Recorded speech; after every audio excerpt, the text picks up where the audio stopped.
एक बार फिर से आप जुड़ चुके हैं इंडियन हिस्ट्री चैनल के साथ, जिसमें हमने पढ़ना स्टार्ट किया था ईवीएस। और ईवीएस में हमने बताया था कि कैसे कैसे बच्चे के अंदर समझ को विकसित करना होता है। जिसमें सबसे पहले हमने बात करी कि बच्चे की समझ को विकसित करने के लिए बच्चे को जो है कक्षा 3 से लेके 4-5 में जो है सबसे ज्यादा इंपोर्टेंट हो जाता है ईवीएस पढ़ाना। बच्चे की कक्षा में कक्षा 1 और कक्षा 2 में ईवीएस जैसा कोई भी सब्जेक्ट नहीं होता, आपको एग्जाम में पूछा जा सकता है।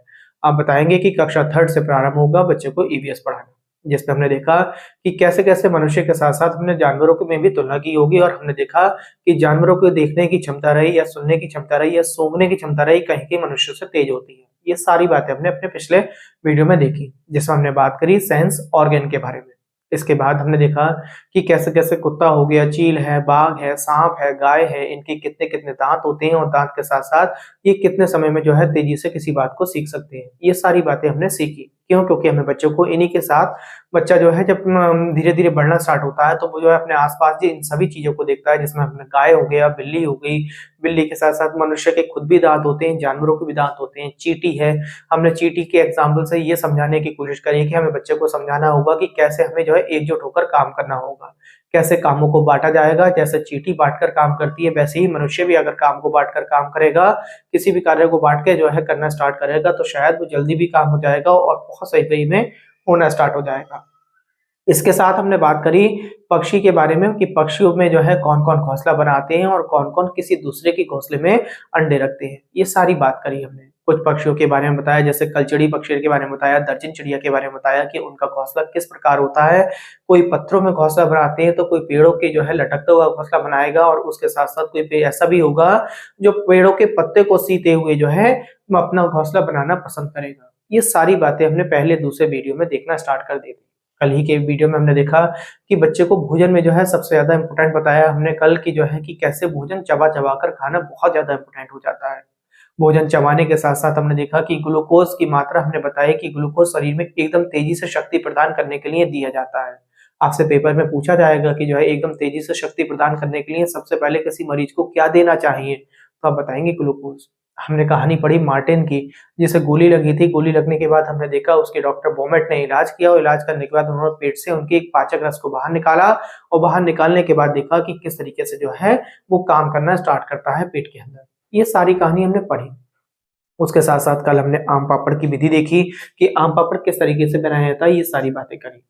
उसी में हमने जोड़ा बीजों को। बीजों में हमने देखा कि आपको एक एग्जाम्पल दिया, हमने 3 कटोरियों का एग्जाम्पल दिया, उसमें चने के बारे में समझाया। एक में हमने सिंपल चने रख दिए पानी के साथ में, एक में रख दी हमने रुई को गीला कर दिया। गीला करने के बाद उसमें चने के दाने डाल दिए। इसके साथ साथ फिर हमने देखा तीसरी कटोरी में हमने केवल सादा चने रख दिए। उसमें फिर देखने को मिला कि कौन से चने तेजी से अंकुरित हुए और अंकुरित होने के बाद एक लंबे समय तक चलते रहे। हमने कल ही के लेक्चर में बताया कि मिट्टी में 25% जो है पोषक तत्व पाए जाते हैं। कल आपने अगर लेक्चर सुना होगा तो बहुत सारे इंपोर्टेंट क्वेश्चन हमारे तैयार हो गए। ठीक है, 25% की अगर नमी की बात करें तो 40% हम जो है मिनरल की बात करेंगे मिट्टी में। पानी की भी बात कल हम चलते चलते करते हुए गए थे। आज वीडियो को यहीं से आगे बढ़ाना स्टार्ट करते हैं, समझना स्टार्ट करेंगे पर्यावरण अध्ययन के बारे में। और कल हमने पानी के बारे में आपको नॉलेज दे दी थी। आपसे पूछा जाएगा जल का फॉर्मूला H2O होता है, और H2O के साथ साथ हमने एक बताया था आपको घड़सी सर के बारे में। और घड़सी सर में बताया था सर मतलब तालाब होता है, और तालाब बनाने वाले जो राजा थे उनका नाम था घड़सी। और उनके हमने 9 तालाबों के बारे में विशेषता बताई थी, किस प्रकार थे ये हमने कल के वीडियो में आपको बता दिया है। बच्चे को जब आप पढ़ाते हैं तो बच्चे को पढ़ाते समय आपको सिखाना होगा कि पानी के क्या क्या प्रयोग है। जब बच्चे से आप पूछेंगे पानी के क्या प्रयोग है तो वो तुरंत बताएगा कि पानी का प्रयोग नहाने में किया जाता है। पानी का प्रयोग किस में किया जाएगा? कपड़े धोने में किया जाता है। पानी का प्रयोग पीने में किया जाता है। तो ये कॉमन से प्रयोग जो बच्चा देख रहा होगा वो आपको जो है बताता चला जाएगा। फिर बच्चे को धीरे धीरे आप बताओगे कि बेटा पानी का प्रयोग जो है सिंचाई में भी किया जाता है। पानी का प्रयोग जो है बहुत सारी जो है चीजों में ना अपने आप को साफ करने के लिए भी किया जाता है। आप तरह तरह के उसे प्रयोग बताना स्टार्ट करोगे तो बच्चे की जो है कैचिंग पावर बढ़ती जाएगी, बच्चा बहुत ज्यादा सक्रिय होता चला जाएगा। इसीलिए हमें ईवीएस पढ़ाई जाती है। तो ईवीएस पढ़ने का अर्थ आपने समझ लिया होगा। उसके साथ में हमने चलते हुए देखा कल मृत सागर के बारे में कि मृत सागर एक ऐसा सागर जिसमें जो है अगर हम 1 लीटर उसका जल निकाल लें तो 1 लीटर जल में अगर हम नमक को जब बाष्पीकरण के द्वारा जब पृथक करेंगे तो 300 ग्राम उसमें नमक मिल जाएगा हमें। तो नमक का प्रोसेस भी बताया हमने, नमक प्रोसेस बताया आपको बाष्पीकरण के द्वारा। ठीक, आज बात करते हैं। सबसे पहले हमने आपसे क्या कहा? हमने कहा हमें पढ़ना है क्या? पर्यावरण अध्ययन के बारे में बात करनी है। पर्यावरण अध्ययन क्या है? पर्यावरण अध्ययन ये बहुत देर से मैंने आपको आज के लेक्चर में एक बार फिर से इस बात को क्लियर कर दी। कल हमने जो है जब अंतिम टाइम पर हम पढ़ाते हुए जा रहे थे तो हमने आपको जल के बारे में बताया, और जल में हमने आपको बताया जल का फॉर्मूला H2O होता है, और H2O में हाइड्रोजन के 2 मॉलिक्यूल और ऑक्सीजन का 1 मॉलिक्यूल होता है। आपसे ये पूछा जा सकता है। इसके बाद हमने बताया क्या आपको एक तालाब के बारे में बताया, ठीक, जिसका नाम था घड़सीसर। घड़सीसर में क्या थे, 9 तालाब थे, और एक तालाब में पानी भरने का दूसरे में, दूसरे से तीसरे में, तीसरे से चौथे में, इस तरीके से पानी को स्टोर किया जाता था। आज पानी का ही टॉपिक पहले क्यों उठाया, उसका एक कारण है, क्योंकि पानी से ही ना बीमारी पर अपना स्टार्ट होती हैं कुछ बीमारियां। उन बीमारियों के बारे में चर्चा करेंगे, ठीक। आज बात करेंगे आगे। कल हमने जल के बारे में बात कर ली थी। नमक का प्रोसेस पूछे अगर आपसे, तो हाँ, एक बात और बता दें आपको, नमक पेपर में पूछा जा सकता है कि नमक आप जो है किस विधि से प्राप्त करते हैं, तो आप बताएंगे बाष्पीकरण द्वारा नमक को प्राप्त किया जाता है, बाष्पीकरण द्वारा, ठीक है। मृत सागर में अगर हमने बताया कि 1 लीटर जल में कितना नमक पाया जाता है, तो हमने आपको ये भी बता दिया 300 ग्राम नमक पाया जाता है। अब आपसे कभी कभी ये पूछे था नमक कानून के बारे में। कल भी हमने चलते चलते आपसे बोला था कि नमक कानून पर हमने एक पूरी वीडियो बना रखी है, आप देख सकते हैं उसे। वरना अगर आपसे पेपर के रिलेटेड अगर पूछा जाए तो ज्यादा से ज्यादा ये पूछा जाएगा, नमक कानून यानी दांडी यात्रा किसने स्टार्ट की थी, महात्मा गांधी ने स्टार्ट की थी, कब हुई थी, 5 अप्रैल 1930 को हुई थी, कितने अनुयायी थे, 79 अनुयायी थे। इसके साथ साथ कितने जो है राज्यों ने भाग लिए। जैसे जैसे ये रास्ते में से निकलते चले जा रहे थे तो बहुत सारे राज्य आपके जो है सामने दिखाई देते रहे, जैसे कि हमने आपसे कहा गुजरात हो गया, महाराष्ट्र हो गया, उत्तर प्रदेश हो गया। और उसके साथ साथ अगर बात करी जाए तो आपको बता देंगे इसमें एक अमेरिकी पत्रकार भी था जिसका नाम वेव मिलर था, ठीक है। ये पूछी जा सकती है, गुजरात के साबरमती आश्रम से जो है स्टार्ट हुई थी ये यात्रा, इस तरीके से आप बता देंगे। देखिए अब बात करते हैं पानी से होने वाली बीमारियां। देखिए पानी को जब खुला छोड़ देते हैं आप, तो पानी को खुला छोड़ने के बाद एक बीमारी पैदा हो जाती है जो मच्छरों से होती है, ठीक है। जब मच्छर पानी पे बैठता है तो पानी पर बैठने के बाद वो पानी में ना अपने अंदर की जो लार वगैरह होती है वो उसे छोड़ना स्टार्ट कर देता है। तो उसे जब छोड़ना स्टार्ट कर देता है तो पानी जब प्रदूषित हो जाएगा, तो उस प्रदूषित वाले पानी को हम जब पिएंगे तो पीने के बाद एक बीमारी होगी, उसका नाम होगा मलेरिया। क्या नाम होगा, मलेरिया। तो सबसे पहले हमने कहा पानी से जो है रोग बनेंगे बहुत सारे, डेंगू बनेगा, चिकनगुनिया बनेगा, मलेरिया बनेगा, ठीक। तो हमने मलेरिया पे हम बात कर रहे हैं आज। तो मलेरिया की अगर बात करें, हमने आपसे कहा रोग, हमने बात करा क्या रोग है आपका, मलेरिया रोग है आपका। मलेरिया रोग की अगर बात करें हम, तो इसमें हमने देखा कि आपसे डॉक्टर पूछे जा सकते हैं कि कौन से डॉक्टर थे मलेरिया में। तो मलेरिया में डॉक्टर की अगर बात पूछने की जो है चिकित्सा करने वाले जो कौन से डॉक्टर थे मलेरिया के, तो बनाएंगे रोनाल्ड रॉस थे आपके। कौन थे, रोनाल्ड रॉस, ठीक। मलेरिया के डॉक्टर कौन से बताए हमने, रोनाल्ड रॉस बताए हमने। नंबर पहली बात तो आपको ये ध्यान रखनी है मलेरिया के डॉक्टर के बारे में। उसके बाद मलेरिया की दवाई पूछी जा सकती है आपसे। तो दवाई जो होती है इसकी क्विनैन होती है, और ये कैसे प्राप्त होती है, तो सिनकोना के जो है छाल से प्राप्त होती है। सिनकोना का एक वृक्ष होता है, उसकी जब छाल उतार ली जाती है तो सिनकोना की छाल से जो है क्विनैन नाम की एक दवाई बनती है। तो दवाई अगर आपसे पूछ ले मलेरिया की दवाई के बारे में, आप बता देंगे दवाई क्या है, इसकी क्विनैन है। क्या है दवाई, इसकी क्विनैन है। और ये किससे प्राप्त होती है, सिनकोना की छाल से प्राप्त होती है। सिनकोना की पेड़ की छाल, आप ध्यान रखना, सिनकोना की पेड़ होता है उसकी छाल से ये बनती है। क्विनैन नामक दवाई पूछी जाएगी आपसे, ये भी ध्यान रखेंगे। डॉक्टर का नाम आपसे पूछा जा सकता है, रोनाल्ड रॉस करके होता है, ये बात आपसे पूछी जा सकती है। आगे अगर बात करें तो मलेरिया आपसे पूछे कि मलेरिया जो है किससे बनती है, तो आप बताएंगे मादा एनाफ्लीज मच्छर होता है आपका। कौन सा होता है, मादा एनाफ्लीज मच्छर होगा, उससे बनेगी। आपसे पूछा जाएगा मलेरिया, तो मलेरिया किससे बनेगा, मादा एनाफ्लीज मच्छर है उससे बताएंगे आप।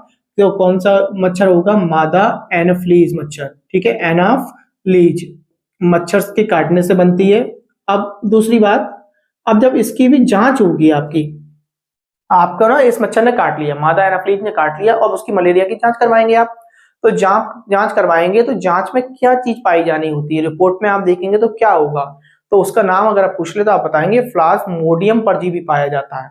क्या पाया जाता है, प्लाज्मोडियम परजीवी पाया जाएगा। अगर आपके ब्लड के अंदर जब खून की जांच होगी, उस खून में अगर आपके जो है प्लाज्मोडियम परजीवी पाया जाए तो आप तुरंत समझ जाएंगे कि आपको मलेरिया नामक रोग हो चुका है। कौन सा पाया जाएगा, प्लाज्मोडियम परजीवी पाया जाएगा। मैं आपको वो भी लिख देता हूं, तो इसका नाम बता देना, ध्यान से रखना, ये चीजें पेपर में पूछी जाएंगी। क्या हो गया आपका, प्लाज्मोडियम परजीवी, ये पाया जाता है आपका, नंबर 1 बात, ठीक है। अब कभी कभी आपसे ये पूछ लेगा पहचान कैसे करेंगे आप कि आपको मलेरिया रोग है, जांच से पहले भी आपसे पूछ सकता है कि पहचान कैसे करेंगे। तो आपको बुखार जब आएगा ना तो ठंड लग के बुखार आएगा, आपको ठंड लग के यानी कपकपी चढ़ेगी, और कपकपी चढ़ने पर आप क्या समझेंगे, तुरंत आपको पहचान कर कोई भी कह देगा कि क्या हो गया, आपको मलेरिया नामक रोग हो गया है शायद। ठीक है, आपसे पूछा जाएगा कि इस मच्छर की पहचान भी पूछ सकता है कि आप कैसे पहचान करेंगे। तो पहचान करेंगे आप इसका क्या, रंग इसका भूरा होगा और पंख इसके छींटेदार होते हैं। इस मच्छर की पहचान भी मैंने आपको बता दी। देखिए बहुत सारी चीजें हमने मलेरिया के बारे में पढ़नी। तो मलेरिया में हमने क्या पढ़ा, सबसे पहले मलेरिया की जांच को बोलते हैं हम, उसके अंदर जो पाया जाने वाला जो आपका परजीवी पाया जाता है वो होता है आपका प्लाज्मोडियम परजीवी। ठीक है, किससे होता है, ये मादा एनफ्लूएंजा की लार से होता है। ये जब मादा एनफ्लूएंजा हमें काटती है, मच्छर काटता है, तो काटने के बाद उसके अंदर लार उत्पन्न होती है। जो लार होगी वो शरीर के अंदर आ जाएगी और आने के बाद कौन सा परजीवी छोड़ेगी, वो प्लाज्मोडियम नाम का परजीवी छोड़ेगी। ठीक, आप कैसे पहचान करेंगे, आपको जाड़ा लगकर, ठंड लगकर, कपकपी के साथ जो है बुखार आएगा। उसके साथ साथ आपने क्या देखा, इस मच्छर की पहचान कैसे करेंगे, इस मच्छर का रंग भूरा होगा और पंख कैसे होंगे, इसके छींटेदार होंगे। ये बात आपने पढ़ ली। इसके साथ हमने क्या पढ़ लिया कि मच्छरों की जो इसकी चिकित्सा की, मलेरिया की चिकित्सा की जांच करने वाला डॉक्टर का नाम क्या था, तो रोनाल्ड रॉस था। दवाई पढ़ ली हमने इसकी, क्या है, क्विनैन है। ठीक है, कहां से प्राप्त होती है, सिनकोना एक पेड़ है आपका, पौधा है, उसकी छाल से प्राप्त होती है। किसके काटने से होता है, मादा एनफ्लूएंजा मच्छर की काटने से होता है। पहचान कैसे होती है, आपको खून की जांच करानी होगी, खून की जांच से आपको पहचान होगी। ये आपको बात ध्यान हो गई होगी। आगे बढ़ते हैं। देखिए कभी कभी जो जांचें होती है ना, कोई जांचें किसके द्वारा की जाती है, जो माइक्रोस्कोप होता है उसके द्वारा जांचें की जाती हैं। तो माइक्रोस्कोप आपसे पूछा जा सकता है। तो जब वो छोटे छोटे ना, ये जो आपके अंदर जो है जीवाणु कीटाणु वगैरह जो पाए जाएंगे, वो उनकी जब जांच करता है तो वो बहुत छोटे होते हैं, आपको दिखाई नहीं दे सकते। तो जब माइक्रोस्कोप से देखते हैं तो वो उसे कितने गुना दिखाता है, तो आपको ये ध्यान रखना, वो 1000 गुना दिखाता है। तो माइक्रोस्कोप जो है कोई भी जितना भी जिसका भी आकार है आपका, तो उसका आकार का 1000 गुना दिखा देगा आपको। तो ये क्वेश्चन भी आपसे पूछा जा सकता है माइक्रोस्कोप के बारे में। तो मैं आपको एक वर्ड लिख देता हूं यहाँ पे, माइक्रोस्कोप। माइक्रोस्कोप, तो माइक्रोस्कोप के बारे में आपसे पूछे, माइक्रोस्कोप के बारे में पूछे तो आप बताएंगे कि कितना दिखाता है हमें, 1000 टाइम्स दिखाता है, 1000 गुना दिखाता है। ये क्वेश्चन आप ध्यान से तैयारी कर लें, पेपर में बन सकता है आपके लिए। आगे बताएं, बात करें, पहचान हमने मच्छरों की कर ली। मच्छरों से बनने वाले रोग अगर आपसे पूछे तो आपको ज्यादातर अधिकतर पता होगा, मलेरिया होगा, डेंगू होगा, डेंगू के साथ साथ चिकनगुनिया भी होगा आपका। ठीक, आगे की बात करें। देखिए बीमारी जो बनती है, तो बीमारी में आपसे पूछा जाएगा किसकी कमी से बनती है। तो शरीर में आजकल हम प्रेजेंट में देखते हैं कि ज्यादातर हमसे डॉक्टर कह देता है कि हीमोग्लोबिन के कारण जो है, हीमोग्लोबिन आपके शरीर का कम हो गया और आपको जो है बीमारी आगे से तेजी से उत्पन्न होती जा रही है। ये चाहे मलेरिया हो या बहुत सारे रोग हो, डेंगू हो गया, चिकनगुनिया हो गया या टाइफाइड हो गया, तो इसमें सब में ना ज्यादातर डॉक्टर क्या है, ब्लड के अंदर पाया जाने वाला जो हीमोग्लोबिन है उसकी जांच करता है। ठीक है, हमारे अंदर हीमोग्लोबिन की कमी होती है। अब हीमोग्लोबिन की कमी किससे होती है, अगर हमसे बात करी जाए तो हमें ध्यान रखना है कि हमें ना जैसे कि हरी पत्तेदार सब्जियां खानी होंगी। हरी पत्तेदार सब्जियां हो गई, आंवला हो गया आपका। ठीक, आंवले के साथ साथ मैंने कह दिया आपका गुड़ हो गया। ये सब ना, गुड़ है, आंवला है, हरी पत्तेदार सब्जियां हैं, ये सब क्या करते हैं, हमारे विटामिन का ना, विटामिन सी वगैरह की, विटामिन ए की मात्रा को धीरे धीरे पूरा करते चले जाते हैं। जब इनकी कमियां हमारे शरीर में से जो है अंदर से दूर होती चली जाएंगे तो हीमोग्लोबिन पूरा होगा। और हीमोग्लोबिन जब पूरा होगा, क्योंकि खून में हीमोग्लोबिन कम हो जाता है, और खून में जब हीमोग्लोबिन कम हो जाता है तो एक रोग बनता है, उस रोग का नाम है अनीमिया। एनीमिया करके आपका नाम आएगा, तो आप ध्यान रखें, अनीमिया या एनीमिया करके रोग अगर आ जाए तो तुरंत समझ जाना कि हमारे सर ने बताया था कि अनीमिया रोग जो बनता है किसकी कमी से बनता है। 5वां पॉइंट हमने पढ़ा एनीमिया रोग के बारे में। ठीक है, एनीमिया रोग पढ़ा हमने। एनीमिया रोग किसके कारण होता है, हीमोग्लोबिन। और ये किस में पाया जाता है, खून में पाया जाता है। खून में हीमोग्लोबिन की कमी, हीमोग्लोबिन की कमी, हीमोग्लोबिन की कमी के कारण पाया जाता है, ये पहली बात। ठीक, इसे पूर्ति किससे करेंगे आप, तो पूर्ति देखो ये वाला एग्जाम्पल बहुत पूछा है, गुड़। देखिए गुड़ होता है, गुड़ खाते हैं आप लोग, मिठाई जो होती है, गुड़ हो गया। गुड़ के साथ साथ मैंने कहा हरी सब्जियां हो गई आपकी, हरी सब्जी, पत्ते वाली की बात हो रही है यहाँ पे, हरी सब्जी की। ठीक है, जो पत्तेदार है ये बहुत ज्यादा पूर्ति करती है इसमें। ठीक है, आयरन पाया जाता है, क्योंकि आयरन भी इसकी जो है हीमोग्लोबिन की पूर्ति करेगा। ठीक, विटामिन सी पूर्ति करने के लिए आपसे आंवला कह सकता है, आंवला आपका बहुत पूर्ति करेगा। तो आप ना समय समय पे ना, 1 महीने में 2 बार 3 बार, कभी कभी जो है जो जूस वगैरह मिलते रहते हैं, सब्जियों वाले जूस मिलते हैं, आंवला भी पड़ा होता है उसमें, नींबू पड़ा होता है, इन चीजों का उपयोग करते रहा कीजिए, जिससे कि जो है शरीर में जो पोषक तत्वों की कमियां होती रहती हैं कभी कभी गलत पानी पीने से, वो पानी की जो है दिक्कत जो है हमें पूरी करते रहे। तो आई थिंक मैं समझता हूँ मलेरिया या मच्छर के ऊपर बनने वाले रोगों को आप समझ गए होंगे, कैसे कैसे जांच होती है, ठीक है, कहाँ जांच होगी, कैसे कैसे जांच होगी, कौन सा जो है तत्व पाया जाएगा उसमें, कौन सा परजीवी होगा, ये सारी बातें आपको क्लियर हो गई होंगी। इसके बाद अगर बात करें तो एक बहुत बड़ा नया थीम बनता है, हमारा नया इंपोर्टेंट टॉपिक बनता है आवास।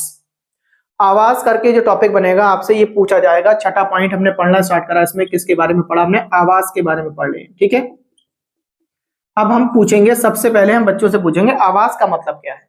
आवास का मतलब हम बच्चों से जब पूछेंगे तो बच्चे बताएगा हमें कि आवास का मतलब है कि अलग अलग क्षेत्रों में जो अलग अलग तरह के जो घर बने हुए होते हैं वो सारे के सारे रहने के स्थान में होते हैं, जो सिर छुपाने के काम में आते हैं, वो आवास कहलाते हैं, ठीक है। अब अलग अलग क्षेत्रों में अलग अलग तरीके के घर आपने खुद देखे होंगे, कहीं लकड़ी के घर बने हुए होते हैं तो कहीं बहुत बड़ी बिल्डिंग बनी हुई होती है, ठीक है, कहीं पे कच्चे घर बने हुए होते हैं तो कहीं पे वर्षा के समय में जो है ढालू वाले घर बने हुए होते हैं, कहीं पे जो है बर्फ को रोकने के लिए घर बने होते हैं, गर्मियों के लिए घर अलग बनाए होते हैं हमने।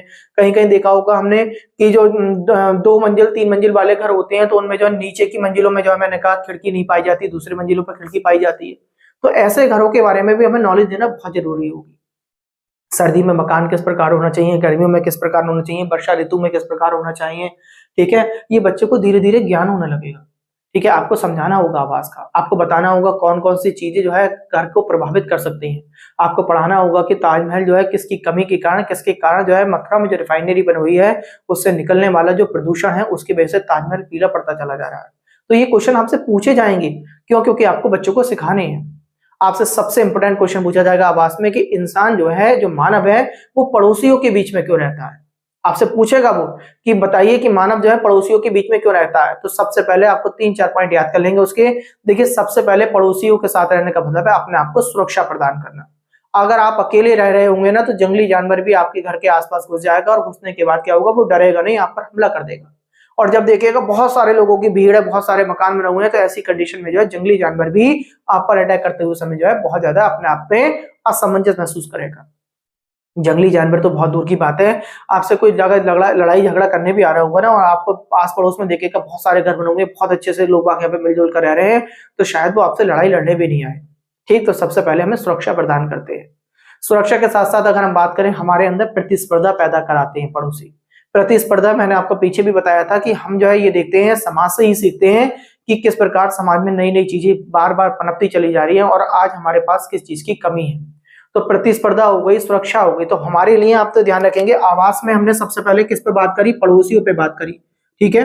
पड़ोसी से हमने क्या बात करी, पड़ोसी से हमने बात करी, क्या करता है ये, प्रतिस्पर्धा पैदा करता है।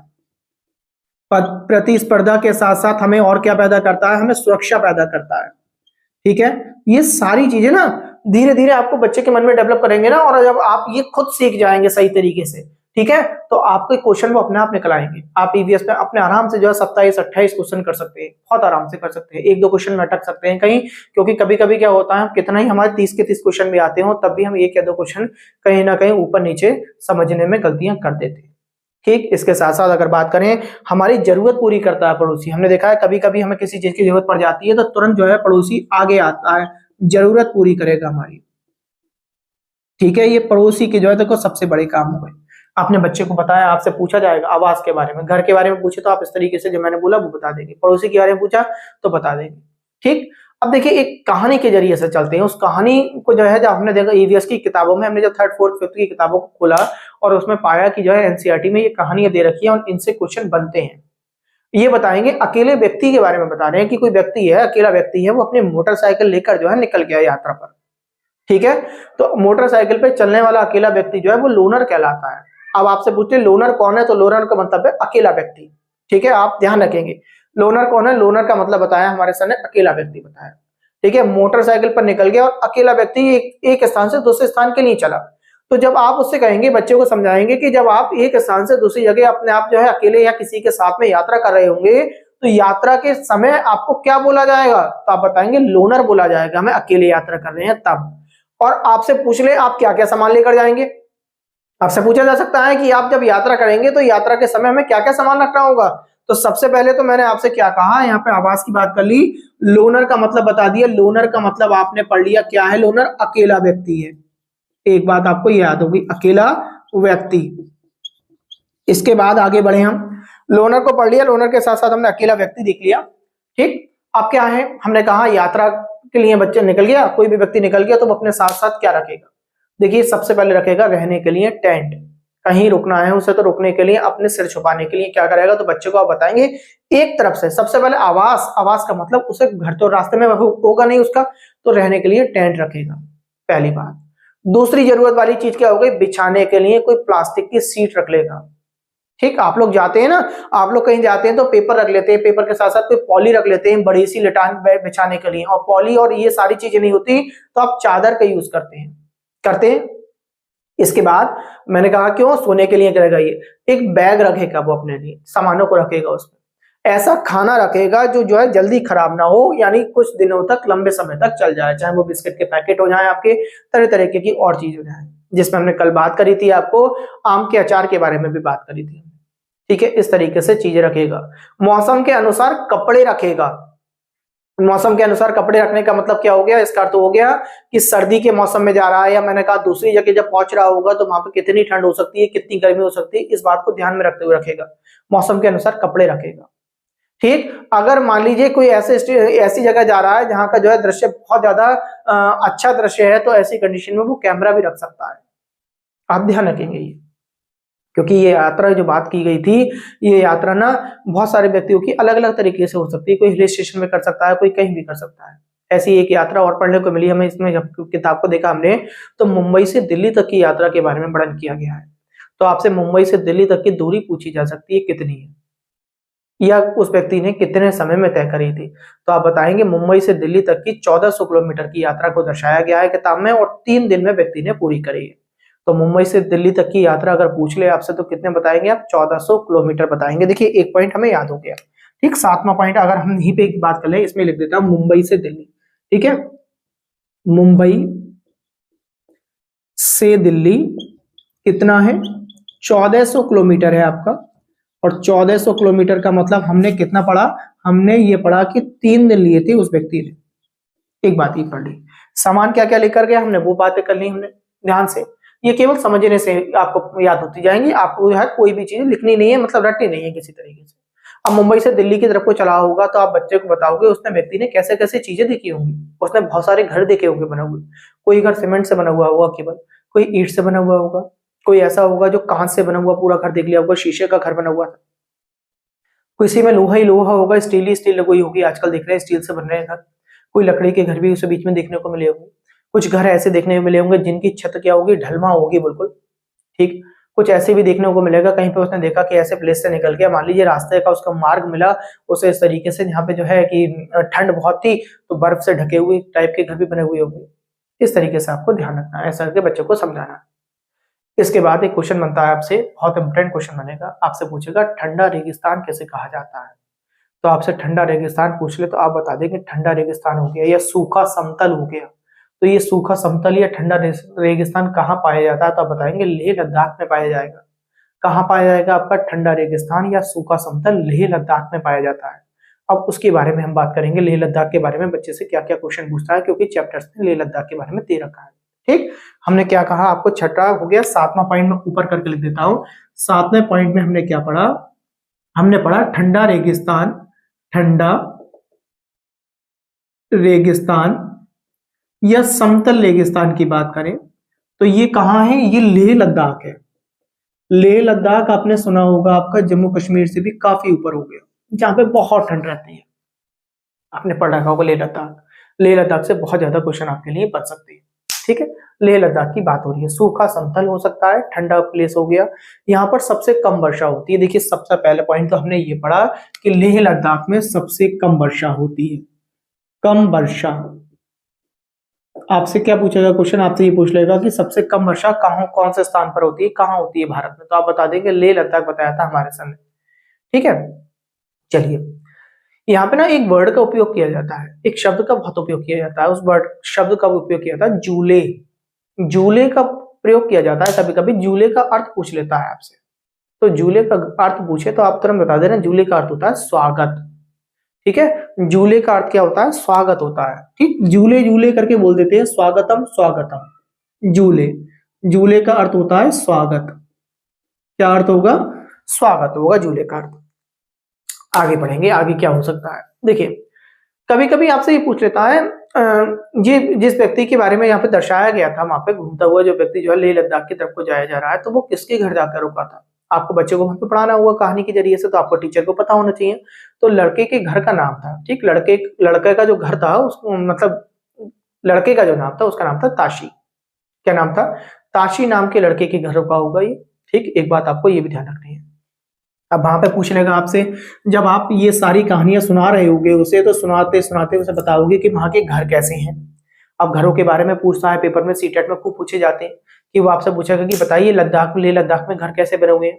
आपने देखा होगा कि 3 इडियट फिल्म देखी होगी। 3 इडियट मूवी में सबसे लास्ट में जाके जो है, जब तुमने देखा होगा जब ये रेंचो को ढूंढते हुए पहुंचते हैं, तो वहां पे ना घर देखे होंगे, लकड़ी के बने हुए घर होते थे, और ऊपर के वाली जो मंजिल हुआ करती थी, 2 मंजिला मकान देखने को मिलेंगे आपको। 2 मंजिला मकान में ऊपर वाले मंजिल में जो है खिड़कियां देखने को मिलेंगी।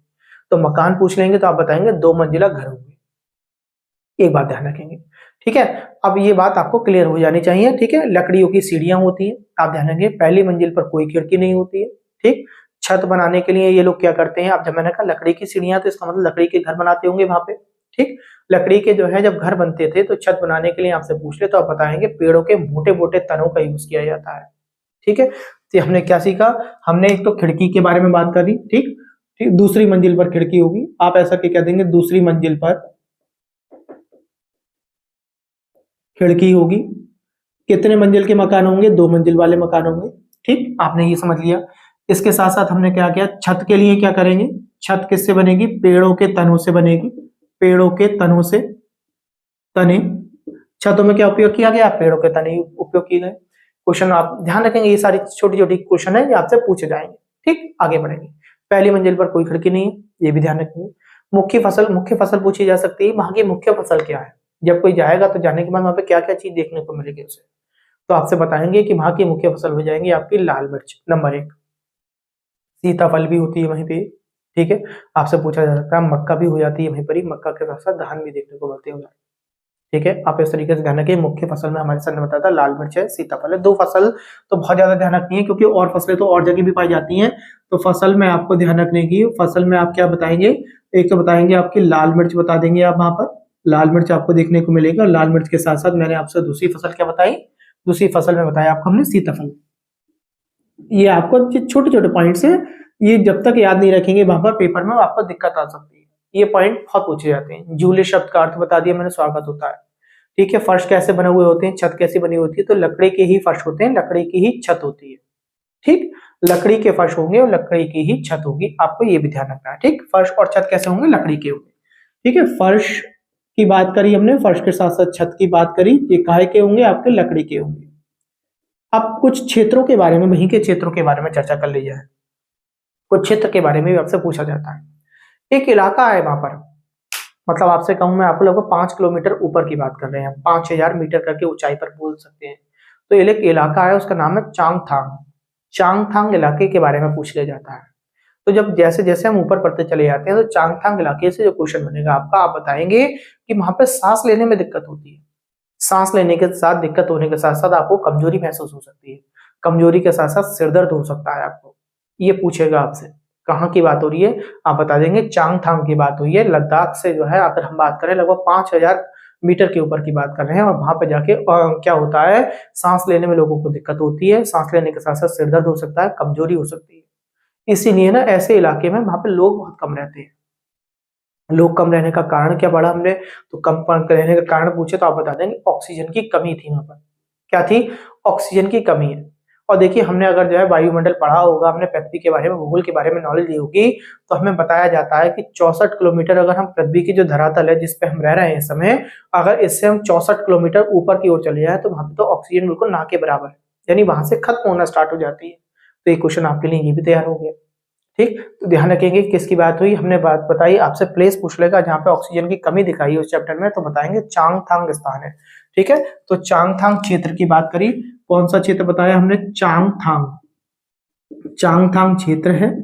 और किसकी बात करी, यहाँ पे ऑक्सीजन की O2 की बात करी, ये कमी रही होगी, और कमी रहने की वजह से लोग बाग कम रहते होंगे।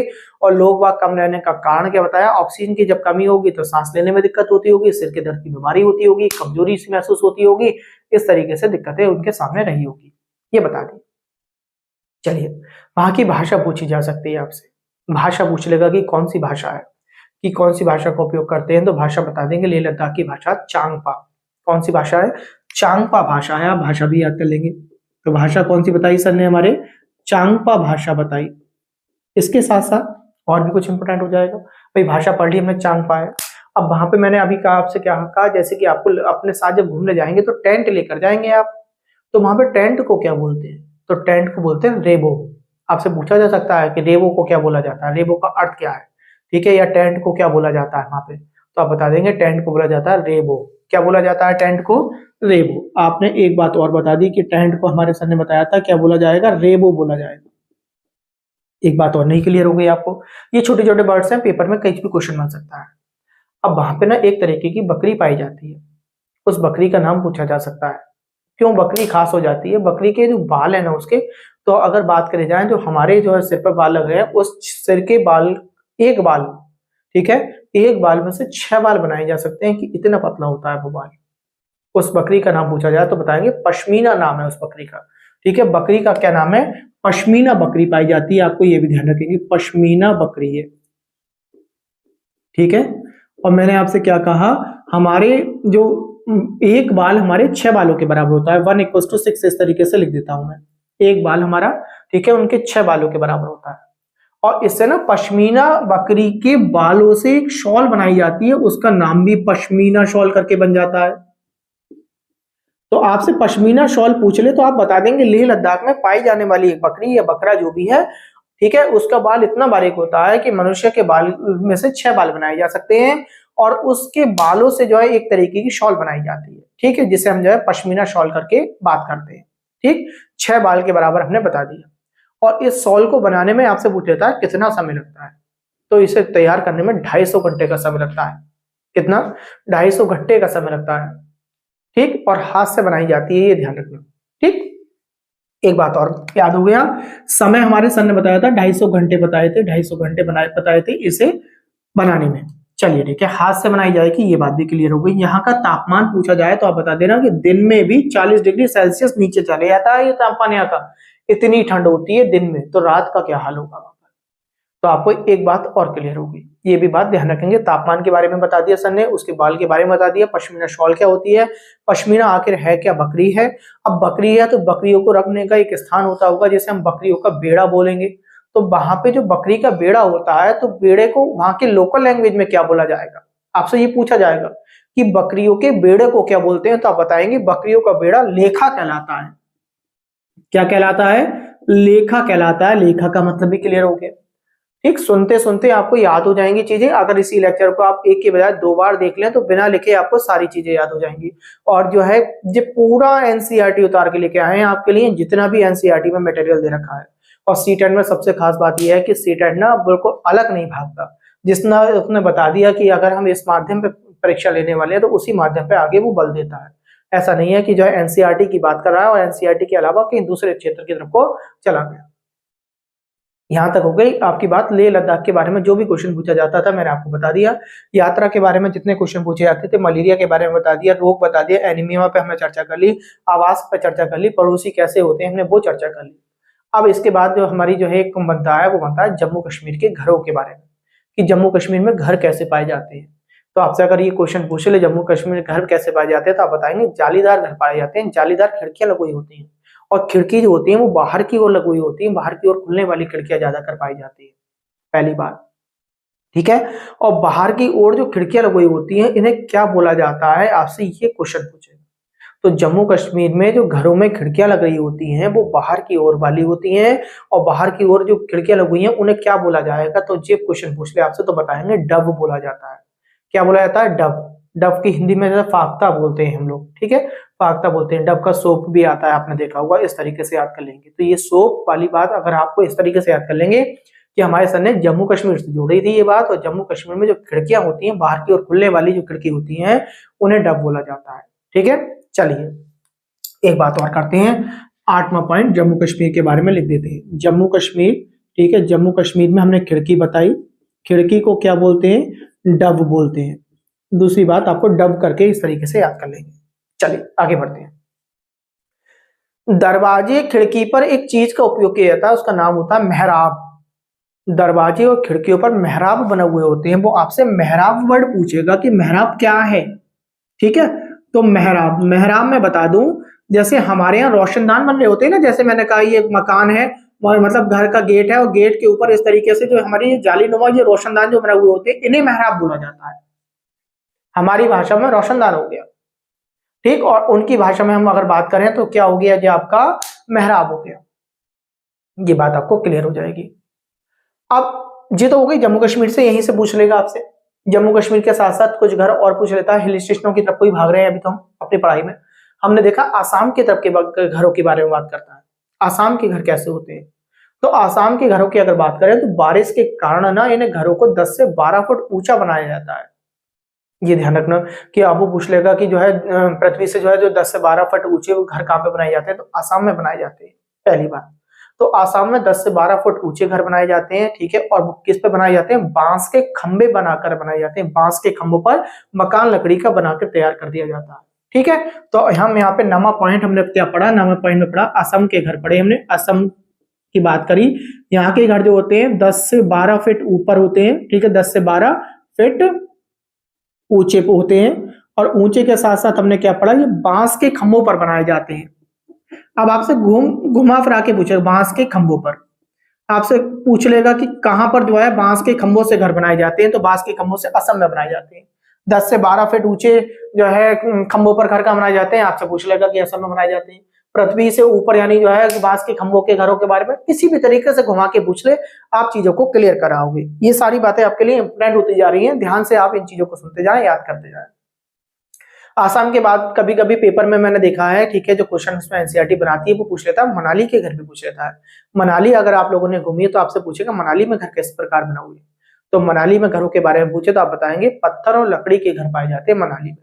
ठीक है, मनाली में किसके पाए जाते हैं, पत्थर और लकड़ी के पाए जाते हैं। ठीक, मनाली की बात कर लेते हैं, मनाली की बात एक राजस्थान की और बात कर लेते हैं घरों के बारे में जो पेपर में पूछता है। तो मनाली पूछे आपसे तो आप बताएंगे क्या मनाली में कैसे घर पाए जाते हैं, आपने बताया मनाली, मनाली में बताया आपने पत्थर के प्लस लकड़ी के घर होते हैं, पत्थर प्लस लकड़ी के घर, ये बात हमें याद हो गई, सर ने हमारे बता दी। राजस्थान में पूछे, राजस्थान आपने सुना होगा, राजस्थान सुना क्या होगा, लोग गए होंगे राजस्थान में। राजस्थान बहुत बड़ा जो है एक पॉपुलर क्षेत्र हो गया हमारे लिए, एक राज्य हो गया हमारा। तो यहाँ पे मिट्टी के घर पाए जाते हैं। मिट्टी के घर की खासियत क्या होगी, दीवारें बहुत मोटी होंगी, कटीली झाड़ियों से बनी हुई होती हैं दीवारें भी, ज्यादातर कटीली झाड़ियों का उपयोग किया जाता है यहाँ पर। ठीक, क्योंकि वहां पर कटीले प्रदेश मतलब जो है पेड़ पौधे ज्यादा पाए जाते हैं, क्योंकि सूखा प्रदेश हो जाता है वहां पर, और सूखे प्रदेशों में जो है कटीली झाड़ियां पाई जाती हैं। और कटीली झाड़ियों का भी कारण अगर आपसे पूछे तो आप बताएंगे कटीली झाड़ियों की जो जड़ें होती हैं बहुत अंदर तक होती हैं, अंदर तक यानी जमीन के बहुत अंदर तक पाई जाती है। क्यों, क्योंकि वो जमीन के अंदर से नमी लेकर जो है धीरे धीरे पैदा होती रहती है, बनती रहती है, जीवित रहती है। एक क्वेश्चन देखिए कितना याद हो गया, राजस्थान पढ़ा हमने, तो राजस्थान के घर पढ़े थे, पढ़ने के साथ साथ वहां की हमने कटीली झाड़ियों के बारे में पढ़ लिया, उनकी जड़ों के बारे में पढ़ लिया। जड़ क्यों होती है अंदर तक, वो नमी ले रही होती है पृथ्वी से। ये क्वेश्चन तैयार होते हैं सुनने से। ठीक है, हर एक चीज को लिखकर याद नहीं किया जाता है। तो आप बताएंगे राजस्थान में मिट्टी के घर पाए जाते हैं, दीवारें मोटी होती हैं, कटीली झाड़ियां होती हैं। एक बात और याद रखेंगे, ठीक है, राजस्थान में क्या है, मिट्टी के घर पाए जाएंगे। ठीक है, मिट्टी के घर। अब तो यहाँ पर भी घर बहुत ज्यादा स्टाइलिश देखने को मिलेंगे, आपको महल देखने मिलेंगे, मिट्टी के घर पाए जाएंगे। ठीक है, कटीली झाड़ियां पाई जाएंगी, ऐसा करके मैं लिख देता हूँ। ठीक है, कटीली झाड़ियां। चलिए आगे की ओर बढ़ते हैं, 11 पॉइंट हो गए, 12वां पॉइंट देखते हैं। कुछ ना प्लेसेस ऐसे भी हैं जो पहले भारत में थे, अब वो धीरे धीरे भारत से हटते हुए जो है आगे को जो है अपने अन्य देशों की तरफ को बढ़ गए, जब बंटवारा होना स्टार्ट हुआ। तो एक क्षेत्र के बारे में किताब में पूछा गया है, सीटेट एग्जाम पूछता है आपसे, आप ध्यान से पढ़ेंगे। एक क्षेत्र है उसका नाम है गाजी खान। तो गाजी खान क्षेत्र कहाँ पड़ता है, तो तुरंत बता देना, गाजी खान क्षेत्र बताया था। गाजी खान जैसे वर्ड इसमें खान आ रहा है तो तुरंत समझ जाना ये पाकिस्तान की तरफ के सर ने इशारा करा था सर ने। ठीक है, तो 12वां पॉइंट मैं आपको लिख देता हूं, गाजी खान क्षेत्र कहाँ है आपका, गाजी खान क्षेत्र कहां पर है, ये पाकिस्तान में। हमारे सर ने बता दिया था ये क्षेत्र कहां पाया जाता है, पाकिस्तान में पाया जाता है। एक बात, आगे बढ़ते हैं 13वां पॉइंट देखें। ऐसे ही एक हरियाणा का क्षेत्र भी पूछ लेता है आपसे पेपर में, हरियाणा का पूछ लेता है। एक हरियाणा का गांव पूछेगा, उसका नाम पूछेगा सोहना गांव। सोहना गांव कहाँ है, सोहना गांव है हरियाणा में। ठीक है, आपको ध्यान रखेंगे। सोहना गांव कहाँ पर है? हरियाणा में है। सोहना गांव यहीं पर लिख देता हूं मैं आपको। सोहना गांव के बारे में आपसे पूछा जाएगा। सोहना गांव ये कहाँ है? हरियाणा में है। हरियाणा।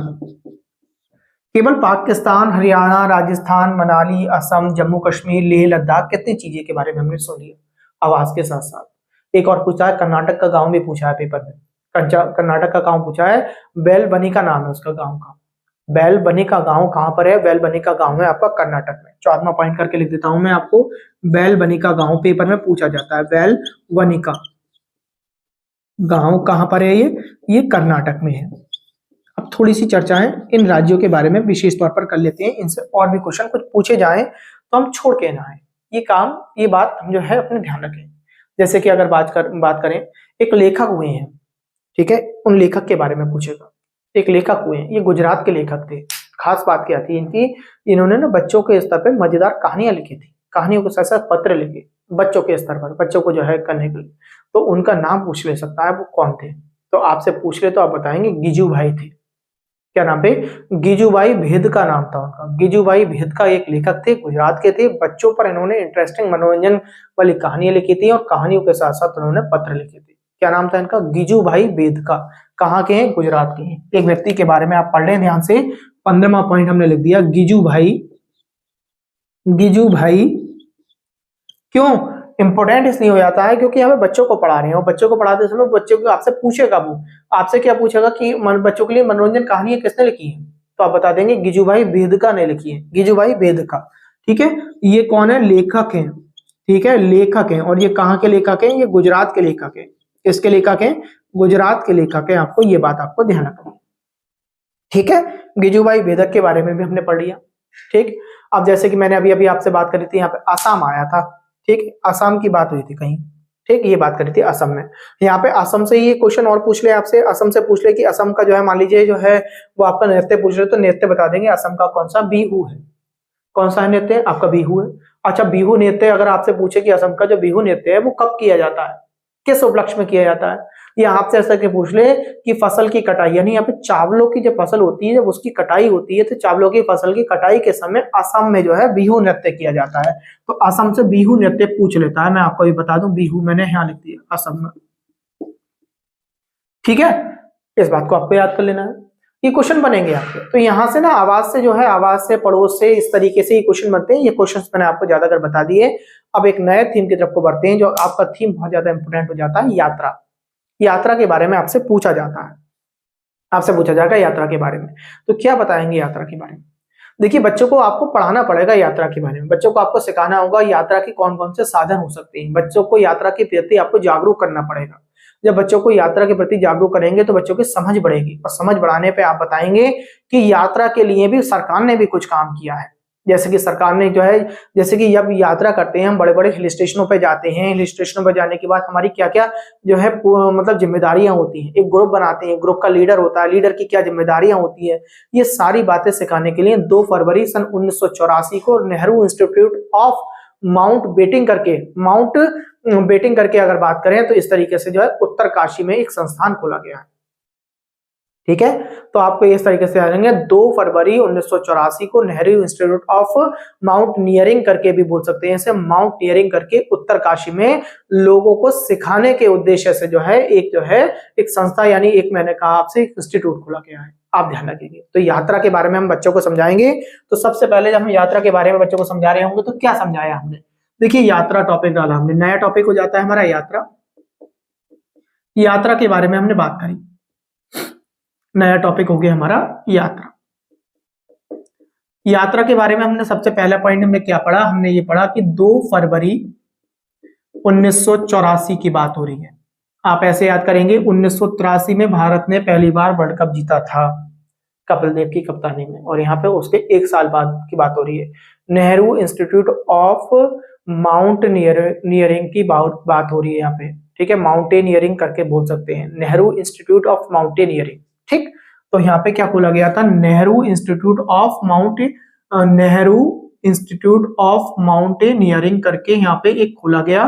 केवल क्या था? यात्रा से संबंधी बातों को सिखाने के लिए, यात्रा संबंधी जानकारी के लिए, आपको इस तरीके से एक बात आपको ये याद कर लेनी है, सरकार ने इस पे काम किया। ये कहां पर है, आपसे ये पूछा जाएगा, ये कहां है, तो आप बताएंगे उत्तरकाशी में है। पहली बात आपको ये भी याद कर लेनी है, कहां पर है ये, उत्तरकाशी में है। पेपर में बनेगा क्वेश्चन, बनेगा, बहुत ज्यादा ध्यान से समझ लेना, लोगों को सिखाने के उद्देश्य से।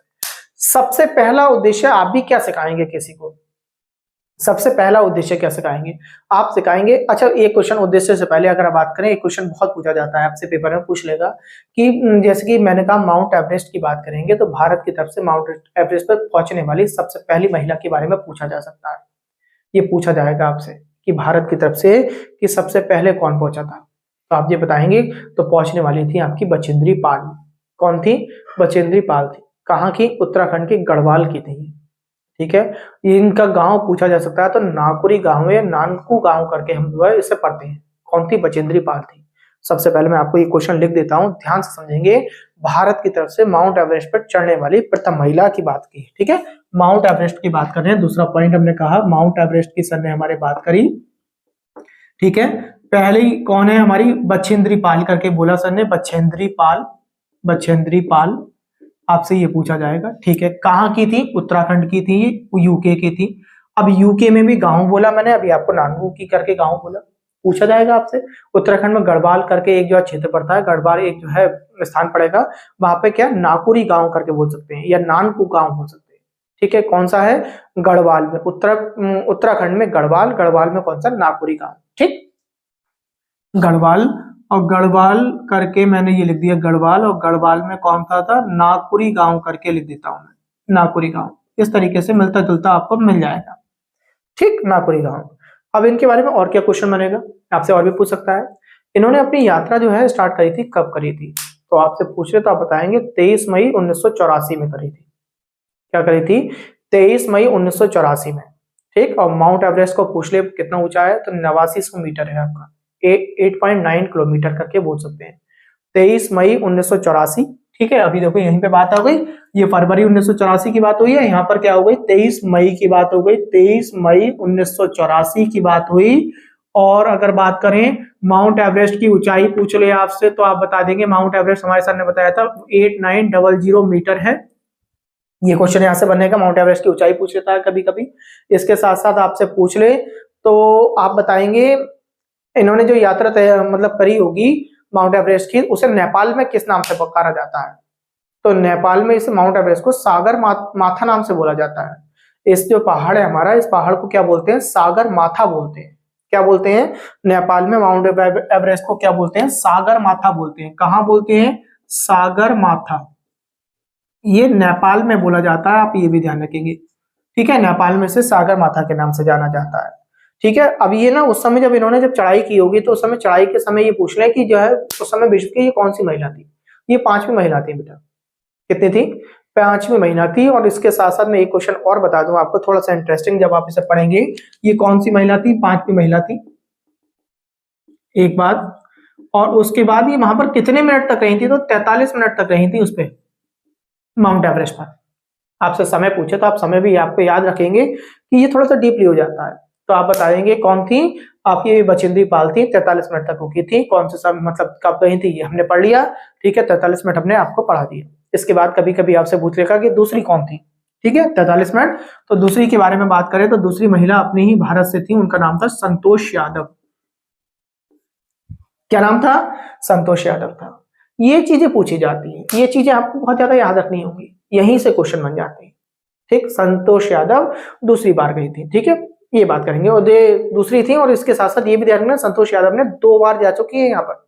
कितनी बार, 2 बार। अब उसके बाद आप क्या करेंगे, आप करेंगे सबसे पहले जब कहेंगे बच्चों से कि जब यात्रा करोगे, तो यात्रा करने के बाद हम लोग होगा सबसे पहला काम क्या होता है, ग्रुप बनाना। क्या काम होता है, ग्रुप बनाना। अब ग्रुप क्यों बनाया जाता है भाई, एक सदस्य होगा ग्रुप, और ग्रुप में उस पर लीडर बनाएंगे। ठीक, अब ग्रुप लीडर का क्या काम है, जैसे कि ग्रुप लीडर का काम क्या है, सबके जो है जैसे कि सामानों की देखभाल करते हुए ऊपर को आगे को बढ़ाता हुआ चले, लोगों को आगे बढ़ाए, सबके सामान का भी ध्यान रखे। या आपको देखे कहीं ऐसा तो नहीं है कोई ग्रुप में जो है आप बहुत आगे बढ़ गया, कहीं पिछड़ नहीं जाए। ठीक है, और लोगों से पिछड़ जाए, कोई ऐसा तो नहीं है पीछे रह गया, किसी को चलने में दिक्कत तो नहीं है। अगर चलने में दिक्कत है तो उसका सामान उठाया जाए, उसके साथ साथ उसका हाथ पकड़ के उसे आगे बढ़ाया जाए। ठीक है। वो लीडर जो होगा उसका क्या काम होगा, ग्रुप में रहने, जो ग्रुप जो पूरा गया है उनके लिए रहने के लिए उचित स्थान ढूंढे। ठीक, अगर कोई बीमार हो गया है तो बीमार वाले व्यक्ति का जो है क्या करे, उस समय ध्यान रखे। ठीक है, बीमार वाले व्यक्ति का ध्यान रखे, दवाइयों को ले जाने का ध्यान रखे, खाने पीने का ध्यान रखे कि किसे क्या समय जो है मतलब जो है खाने को देना होगा। कभी कभी क्या होता है ग्रुप में ना किसी भी एक सदस्य से जो है गलती हो जाती है और उसकी सजा क्या होती है, ग्रुप लीडर को भुगतनी पड़ती है। उसके लिए भी तैयार बना रहे। उस चीजों को क्या है, मुस्कुरा कर सजा को भुगत ले। चुपचाप हाँ मुस्कुराया, मुस्कुराने के बाद जो है वो क्या करेगा, उस चीज को उसने अपने ऊपर ले लिया, बोले कि कोई बात नहीं, ये जो गलती हुई है चलो मैं इसे अपने ऊपर ले लेता हूँ, मेरी गलती है। ठीक है, तो ग्रुप लीडर करता है नहीं करता। जब आपने देखा होगा टीम का जो है लीडर कौन होता है, कप्तान होता है। और टीम में अगर कोई भी गलती कर देता है तो उसे नहीं ढूंढा जाता, और ढूंढा कैसे जाएगा, कप्तान जाएगा और कप्तान बताएगा कि हाँ इस हार का जो है जिम्मा मैं अपने ऊपर लेता हूँ, ये हार जो है का कारण ये रहा होगा। ठीक, आपको ये बात ध्यान रखना है। तो तीसरा काम आपका क्या है, ग्रुप बनाना। ग्रुप बनाना के साथ साथ आपको क्या ध्यान रखना होगा, ग्रुप लीडर करके हमने ध्यान रखा, और ग्रुप लीडर के साथ में हमने बहुत सारे काम हमने आपको बता दिए। और उसके साथ में आपसे बहुत इंपॉर्टेंट चीज पूछी जाती है कि यात्रा के समय में हमें कौन कौन सी दवाइयों को अपने साथ ले जाना चाहिए। तो एक तो ध्यान रखना, एक तो विटामिन सी की गोली आपको लेके जानी है। ठीक है, विटामिन सी की गोली ले जाना बहुत ज्यादा जरूरी हो जाएगी, आप ध्यान रखेंगे। चॉकलेट वाला दूध आपके पास होना चाहिए उस समय। क्यों, क्योंकि विटामिन सी की गोली वहां पे जो है किसी न किसी तरीके से आपको परेशान कर सकती है। अगर विटामिन सी की गोली ना हो, यानी बॉडी के अंदर विटामिनों की जैसी कमी होगी, तो विटामिन सी की कमी जो है वो पूरी करे। ठीक है, थकान होने लगेगी, बहुत सारी परेशानी होगी। विटामिन सी के साथ साथ आयरन की गोली हो, तो विटामिन सी, आयरन की गोली और चॉकलेट वाला दूध करके सर ने हमें बताया। हमें बच्चों को क्या बताना है, एक तो बताना है विटामिन सी की गोली हो। दूसरी कौन सी गोली हो, हमने कौन सी गोली बताई, विटामिन सी के साथ साथ आपको ध्यान रखनी होगी, विटामिन सी के साथ साथ कौन सी बताई, आयरन की गोली बताई। ठीक है, आयरन की गोली हो आपकी, आयरन की गोली हो। और आयरन की गोली के साथ साथ दूध कौन सा हो, चॉकलेटी दूध हो आपका, चॉकलेटी दूध की बात हुई है। देखिए कितनी चीजें ध्यान रखनी होती है। ऐसा नहीं है कि हम जो यात्रा करने चले गए, जब बच्चे को धीरे धीरे ये सारी चीजें पता होंगी तो बच्चा ना अपने साथ में जब कभी भविष्य में यात्रा करेगा तो उसे पता होगा कि मुझे जो है कहीं जाना है तो कौन कौन से कपड़े रखने हैं, क्या क्या सामान की मुझे जरूरत पड़ सकती है, ये आपको बताना होगा। एक वर्ड बहुत पूछा जाता है आपसे, एक वर्ड बहुत ज्यादा पूछा जाता है, 3 चीयर्स। क्या है ये वर्ड, आपसे पूछा जाएगा 3 चीयर्स का मतलब क्या है। ठीक है, तो 3 चीयर्स का पहले मतलब समझ लेते हैं क्या है। देखिए 3 चीयर्स, नंबर चौथा पॉइंट मैं आपको बना देता हूं। क्या बताया हमने, 3 चीयर्स। आपसे पूछेगा क्या है इसका अर्थ, तो 3 चीयर्स का मतलब ये होता है कि कभी कभी क्या होता है ना, हमारे जो संगी साथी होते हैं, कुछ किसी काम को उन्होंने पहली बार जब करने जा रहे होते हैं तो उन्हें बड़ी दिक्कतें सी महसूस होती हैं, डरते हैं वो अपने आप में। ठीक है, तो ऐसी कंडीशन में बाकी सारे लोग भी ना, वो जोखिम जो होता है ना इतना बड़ा, क्योंकि वो व्यक्ति क्या है, उसने जो काम नहीं किया उसके लिए तो बहुत ज्यादा डर है, उसे तो ये लग रहा है कि मेरी मृत्यु नहीं हो जाए, इसीलिए तो नहीं कर रहा, डर की वजह से वो, तो वो और लोगों के लिए कोई परेशानी कर देता है। तो ऐसी कंडीशन में लोग ग्रुप बनाते हैं, ग्रुप बनाने के बाद क्या करते हैं, किसी ना किसी तरीके से उसके मन में से डर निकालने का जो प्रोसेस होता है उसे 3 चीयर्स बोला जाता है। उसके अंदर विश्वास पैदा करना, साहस पैदा करना 3 चीयर्स कहलाता है। करा के आपने, मैंने कहा कि वो जो है थोड़ा सा कूदने में डर रहा था तो पीछे से लोग आए, धक्का दे दिया, और जब धक्का हल्का सा दिया और उसे संभालते हुए धक्का दिया कि अगर गिरे तो तब भी संभाल लिया मुझे, तो उसके मन में ना पहले तो वो अपने आप संभालने की कोशिश करेगा, फिर उन्होंने संभाल लिया। कोई इंसान पानी में तैरने से डरता था तो उसने क्या करा, लोगों ने जो है, लोग बाग नहा रहे थे, बाकी प्लान बनाया और पीछे से कोई आया और आने के बाद उसने धक्का दे दिया। थोड़ी देर तो गुस्सा होगा, उसके बाद जब वो पानी में गिर जाएगा अपने आप को संभाल लेगा, उसके अंदर से डर खत्म हो जाएगा, तो वो आगे से डरना जो है खत्म कर देगा। तो ये प्रोसेस आपसे पूछे तो आप बता देंगे कि हमारे सर ने हमें बता दिया है 3 चीयर्स का मतलब क्या होगा। क्लियर हो गई होगी आपको कि यात्रा के समय और क्या क्या चीजें बच्चों को बतानी होगी। आपको बताएंगे कि खाने का डिब्बा लेके जाना है आपको, ठीक है, खाने के डिब्बे के साथ साथ पानी की बोतल लेके जानी होगी आपको, ठीक है, रस्सी लेके जानी होगी। अगर आप हिल स्टेशन वाले इलाके में जा रहे हैं किसी में, तो हुक भी होना चाहिए रस्सी के साथ साथ, क्योंकि रस्सी को किसी हुक में किसी चीज को फंसाने के बाद तब जो है रस्सी बांध के आप आगे बढ़ सकते हो। प्लास्टिक शीट मैंने आपको बता दी है। इसके साथ साथ इंपोर्टेंट चीज बन जाती है, जैसे डायरी हो गई आपकी, डायरी के साथ साथ टॉर्च हो गई आपकी, टॉर्च के साथ साथ तौलिया हो गया, तौलिया के साथ साथ साबुन का पैकेट हो गया, ठीक है, साबुन वगैरह भी आपको चाहिए होता है, तमाम तरीके से नहाना भी है, और सारी चीजें, बहुत सारी चीजें होती हैं, हाथ धोने होते हैं आपको बार बार, क्योंकि आप बहुत सारी चीजों को छुओगे बार बार, ठीक है। सीटी होनी चाहिए आपको, और सीटी के साथ साथ खाने में जो एनर्जी दे, जैसे कि मैंने आपसे कह दिया, आपको आपके पास ग्लूकोज होना भी बहुत आवश्यक है, सूखा ग्लूकोज होना वो आवश्यक है, जैसे पानी में घोल के एकदम तेजी से पी के जो है एनर्जी बढ़ाई जा सकती है। और भी कुछ साधन होते हैं जिन्हें आप बीच बीच में खाते रहें तो उनसे भी जो है एनर्जी बढ़ाई जा सकती है, जैसे कि गुड़ हो गया, चना हो गया, तो गुड़ चना करके भी आपको ध्यान रखेंगे। ठीक, ये सारी चीजें आपको जो है बच्चे को बार बार अगर लेक्चर 2 बार भी आपने सुन लिया तो आपको ये सारी चीजें याद हो जाएगी। आगे बच्चे को बताएंगे, आप जब आप पहाड़ों पर चल रहे होंगे, चट्टानों पर चल रहे होंगे, तो आप कैसे चलेंगे, ये क्वेश्चन पूछा गया है पेपर में। तो जब चट्टान पर आप चल रहे होंगे तो सबसे पहले तो अपना अपना एक ऐसी मजबूत जगह आपको पहचाननी पड़ती होगी, पहचानेंगे कि जिसपे आपके अपने पहले पैर फिर हाथ और पैर दोनों अच्छी तरीके से मजबूती से जमा सकते हो, ऐसी जगह ढूंढनी है। क्वेश्चन जो पूछा गया था वो क्वेश्चन ये पूछा गया था आपसे कि आप जब उन चीजों पर इन पे चल रहे होते हैं तो आपकी स्थिति कितने डिग्री के कोण पर चलनी चाहिए, तो 90 डिग्री के कोण पर हमें चलना चाहिए। सबसे पहले आपको ये ध्यान रखना होगा, कमर जो है सीधी होनी चाहिए, झुकी नहीं होनी चाहिए। अगर आप झुक के चल रहे हैं तो आप दिक्कत में आ सकते हैं, ये बात ध्यान रखनी होगी। जब पर्वत पे से नीचे उतर रहे होते हैं तो उसे क्या बोला जाता है, तो जब आप वापस उतर रहे होते हैं तो उसे रैपलिंग बोला जाता है। ठीक, वापस उतरने की क्रिया को क्या बोलते हैं, रैपलिंग बोलते हैं। ये बात मैं आपको लिख देता हूं। हमने 5वां पॉइंट करके हमने रैपलिंग पढ़ लिया। रैपलिंग क्या है, रैपलिंग है पर्वत से नीचे उतरना। ठीक, रैपलिंग का अर्थ भी हमने समझ लिया।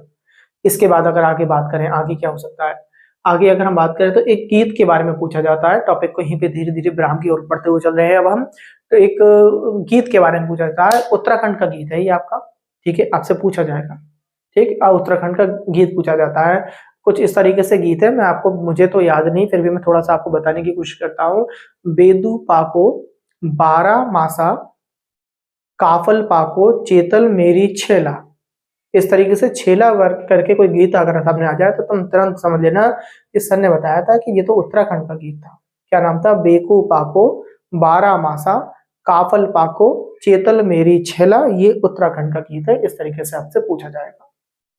इसके बाद जो थोड़ी सी इंपोर्टेंट चीजें बनती हैं वो और समझते चलते हैं 2 या 3 मिनट में, उसके बाद आगे की ओर कल के लेक्चर की बात करेंगे। एक बहुत पूछा जाता है आपसे गोलकोंडा के किले के बारे में। गोलकोंडा का किला पूछा जाता है आपसे, ठीक है। उसके अंदर बुर्ज पाए जाते हैं। बुर्ज का मतलब क्या होता है, दीवार से ऊपर जो ऊंचे ऊंचे पिलर टाइप के बने हुए होते हैं उन्हें बोला जाता है। तो नया टॉपिक हमने बना दिया गोलकोंडा का किला। इससे क्या क्वेश्चन बनेंगे आपको ध्यान से समझेंगे। गोलकोंडा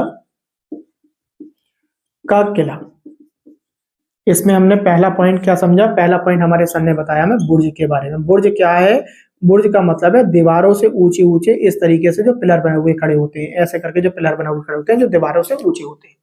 नंबर 1 बात, बुर्ज पूछे जाएंगे। बुर्ज क्या है, बुर्ज बता देंगे, दीवारों से ऊंचे जो खंबे होते हैं वो, पहली बात।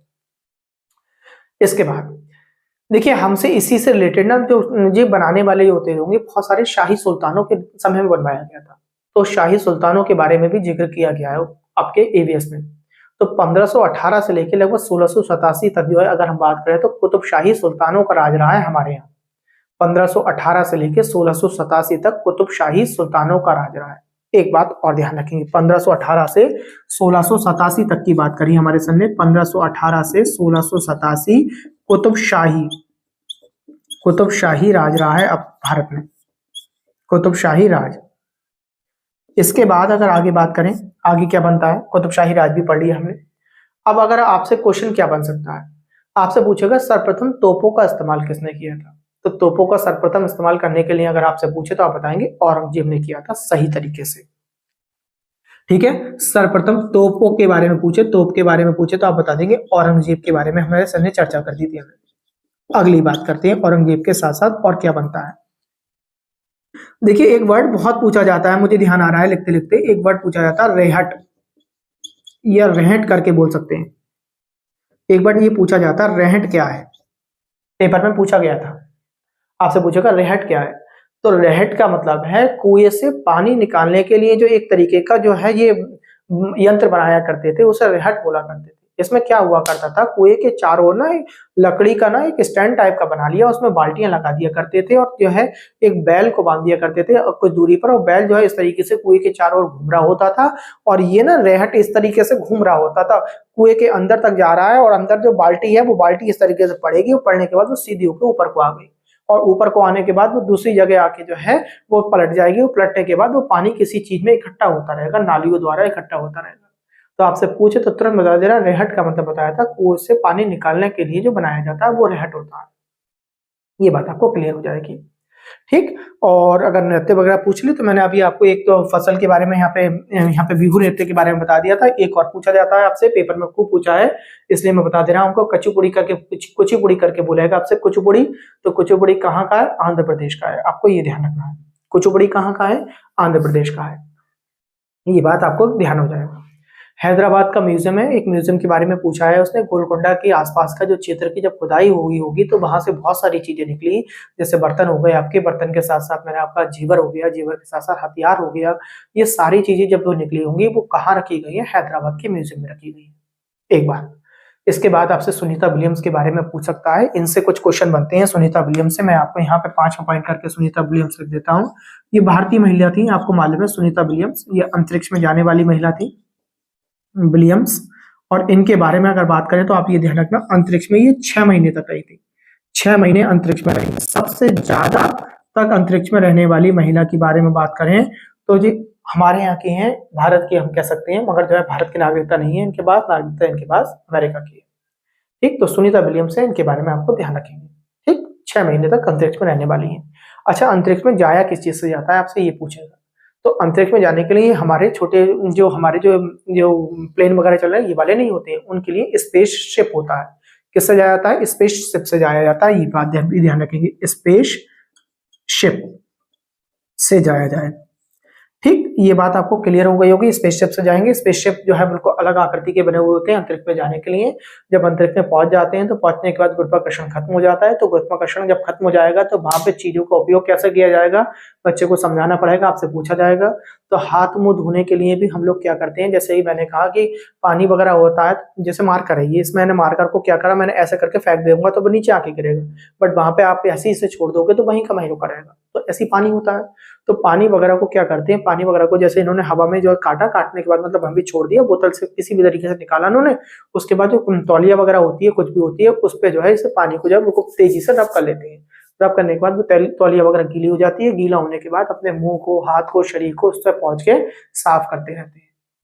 अंतरिक्ष में आपको ये ध्यान रखना होगा कि कंघी करने की कोई आवश्यकता नहीं होती है, क्योंकि वहां पे गुरुत्वाकर्षण नहीं है। जैसे मेरे बाल इस समय सिर से बिल्कुल जो है नीचे को चिपके हुए हैं, वहां पर जो है क्या होगा, जैसे जैसे समय बढ़ता चला जाएगा, बाल गुरुत्वाकर्षण नहीं है तो ये बाल क्या हो जाएंगे, ऊपर को खड़े होते चले जाएंगे, बाल ऊपर को बढ़ते चले जाएंगे। जिस अवस्था में बाल है उसी अवस्था में रहेंगे, तो इसलिए कंघी करना आपके लिए कोई इंपोर्टेंट नहीं है। एक क्वेश्चन आपसे पूछा गया, सबसे पहले चांद पर कौन गया था, तो ये क्वेश्चन आपको मालूम है, नील आर्मस्ट्रॉन्ग गए थे। कब गए थे वो मैं आपको बता देता हूँ, 1969 में गए थे, नील आर्मस्ट्रॉन्ग गए थे। 1969 में गए थे चांद पर। कौन गए थे? नील आर्मस्ट्रॉन्ग गए थे। इस तरीके से आपको ये बात भी आपको ध्यान रखनी होगी। सुनीता विलियम्स के बारे में एक क्वेश्चन और पूछा जाता है, मैं आपको बता देता हूँ कि इन्हें किस चीज में जो है ज्यादा पसंद था, इन्हें तैराकी करना बहुत ज्यादा पसंद था। ठीक है। और सबसे अधिक समय तक अंतरिक्ष में रहने वाली महिला है सुनीता विलियम्स, ये बात आपको ध्यान रखेंगे। ठीक। आज के वीडियो में केवल इतना ही पढ़ाएंगे, इसके साथ साथ एक क्वेश्चन चलते चलते फिर बताते जाते हैं आपको। राजस्थान का एक इलाका पड़ता है भुज, तो राजस्थान के भुज में भूकंप आया था, उस भूकंप की तिथि पूछी थी, क्योंकि मैंने अभी पढ़ने के बाद जो है मैंने आपको याद आया, मुझे कल मैंने देखा इस बात को, एग्जामों में ये भी पूछा है उसने, एनसीईआरटी से ही आपको अलग पढ़ते हुए जब देखा, मैंने ढूंढा तो उसमें देखा कि राजस्थान भुज में ना एक बार भूकंप आया, उस भूकंप की तिथि पूछे आपसे तो बता देंगे 26 जनवरी 2001 में आया है राजस्थान के भुज में। ठीक है। हमारे सर ने 7वां पॉइंट राजस्थान भुज का भी बताया था। तो भुज कहां पर है? राजस्थान में। एक बात हमें याद हो गई, राजस्थान का भुज है। और इसमें जो भूकंप आया था, हमने सर ने बताया भूकंप, और कब आया था? जनवरी में आया था 2001 में। ठीक है। कब आया था आपसे पूछे, जनवरी में आया था 2001 में, और तारीख थी आपकी 26 जनवरी। ठीक। 26 जनवरी हमारे लिए बहुत इंपोर्टेंट हो जाता है। 26 जनवरी 2001 की बात हो रही है। ठीक है, 2001। तो आज की वीडियो में हम केवल आपको इतना ही पढ़ाएंगे, बहुत सारी चीजें क्लियर कर दी। कल जो थोड़ी बहुत 10 या 15 मिनट का लेक्चर रह गया है वो कल के वीडियो में जोड़ेंगे, और उसके बाद जो है हम आपको वो चीज स्टार्ट करेंगे इसकी पर्यावरण के साथ साथ, और हम देखेंगे 2005 में जो सरकार ने एनसीईआरटी बेस पर चीजों को लागू किया था उसका सही अर्थ आपको समझाते हुए चलेंगे। 2 वीडियो में उन्हें भी खत्म करेंगे। आज के वीडियो में केवल इतना ही। नमस्कार।